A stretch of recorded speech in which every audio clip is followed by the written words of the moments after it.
Hanging out with Jake Spraker here at the Northeast Dirt Modified Museum and Hall of Fame. He is one of the privileged few who goes in today for his time as a car owner. First of all, Jake, how have you been? Good. Good. Very good. What have you been doing lately? You're still actively involved in this, aren't you? No, I haven't been to the races in a couple of years since I retired. Okay. So how did it all start? Were you a driver or were you always a car owner? When did everything racing interest I was always, begin? at first I was a fan, and one of the first cars I sort of worked on was Kenny Shoemaker's back in the 70s. And then I kind of was just a fan for a while. And then in 82, I bought a mini modified and raced over at the CVRA circuit, which was Malta, Albany, Saratoga, and Devil's Bowl. How did you do as a driver? I got better weekly. I mean, I was a top fiver. I had a few seconds, never a win. So when did you, and what was the situation that made you say, all right, maybe I should look at this from a different angle and maybe own cars for other people? Or did it start with sponsorships? Well, I was a big CD Coville fan, and my mini modifieds were replicas of his cars that he was driving. They were the Barkham Express cars, and he wrecked a car at Fonda, and he was like the car owner type person. He owned the car, Cliff owned the motors. Deal. And so I had two cars, two mini modifieds.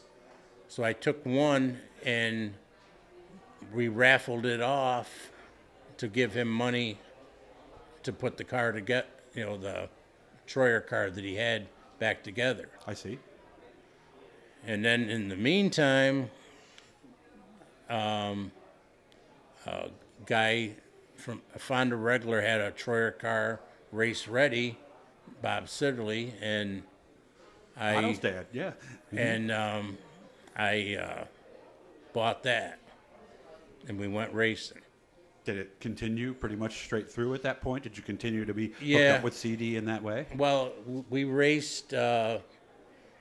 It was in August, and it was a big race, and we finished, I think, like third or fourth.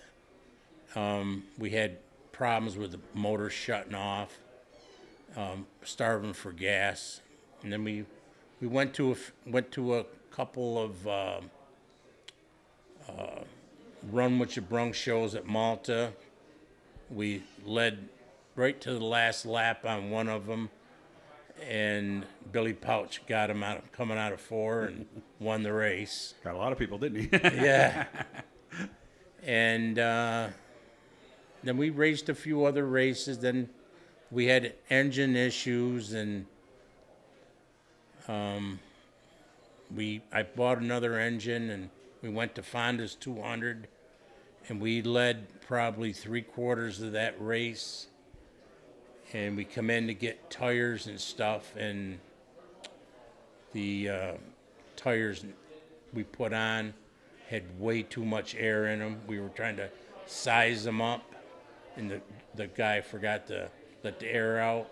Oh, no. And we finished third, but we were the car to beat that day. How many different drivers have you been affiliated with, either in a sponsorship role or as an ownership role? Do you have any idea what that number might be? I did have a list, and when I sold my business, I kind of packed it away, but I think it was like 20-some. Okay. Which driver was, let's kind of play a little different game here. Which driver was the best representative for the sport? You know the kind of guys that just, know how to talk, know how to do all that stuff. Who was the best at that? Oh, boy.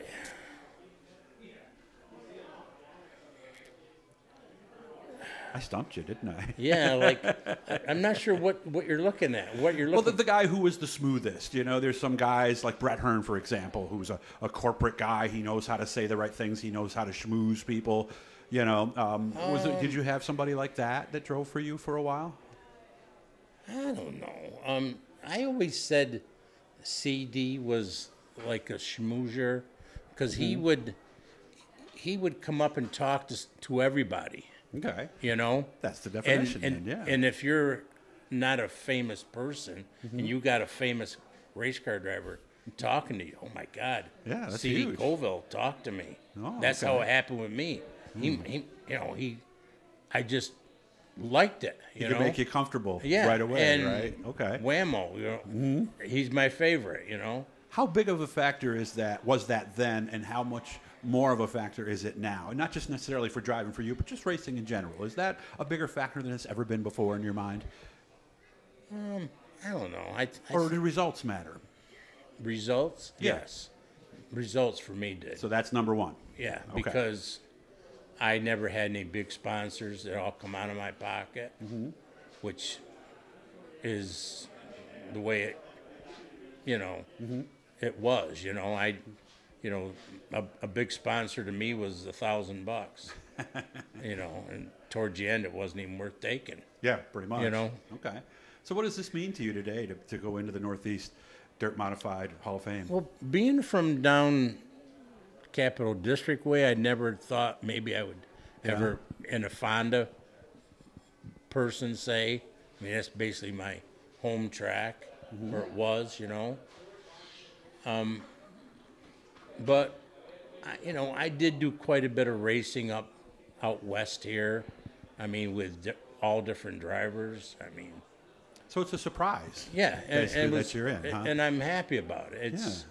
It's something that not everybody's going to have. It's true. Are you totally done at this stage? There's no way you might get back in?